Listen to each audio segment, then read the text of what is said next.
We'll be returning for in-person worship next week, so the 5th of July. And so I know this has been an anticipated time, and yet it is important, it is critical that we have the necessary attention to detail to make sure that this return to worship is safe. And so, first I'd like to say something that I almost never say: do not show up early and do not stay late.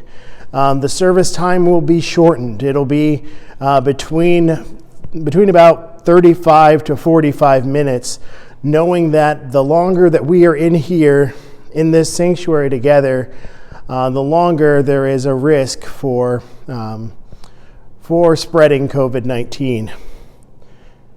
Additionally, we are praying and working as a leadership team to make this as smooth of a process as possible, because the consequences of making a mistake are high. And so I say these things not to alarm you, but to at least give you a reminder that this will not be a normal Sunday. So we will have temperature checks at the door when you arrive, and there will be face masks that are required.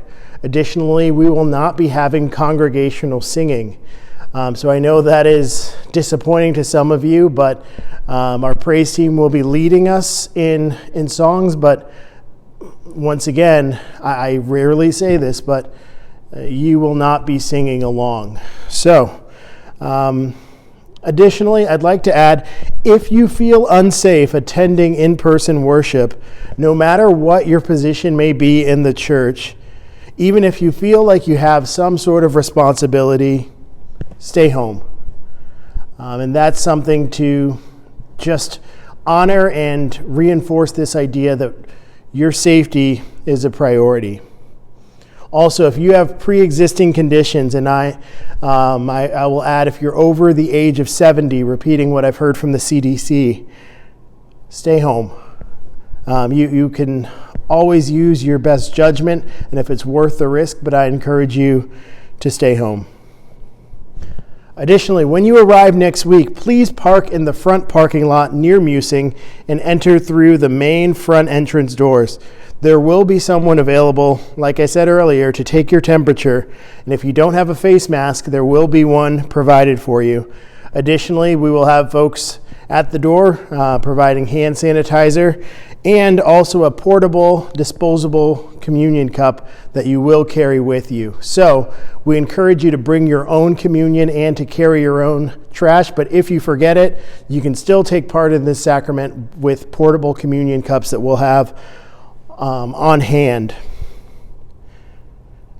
And so another detail to add: if it is unsafe eventually, if there is a rise in COVID-19 in Marion County where it becomes unsafe to worship together, we will suspend in-person worship again. So if we are back on the 5th and say there's a surge of COVID-19 on the 6th, especially in a church similar in size or scope or location to us, we will shut down in-person worship. And so, friends, we can do this well, and God is with us, but God requires us to use our common sense. And so please follow guidelines given to us by public health experts, and above all, we are called in our Wesleyan tradition and as Christians to do no harm. And so I look forward to seeing you next week in your face mask. So,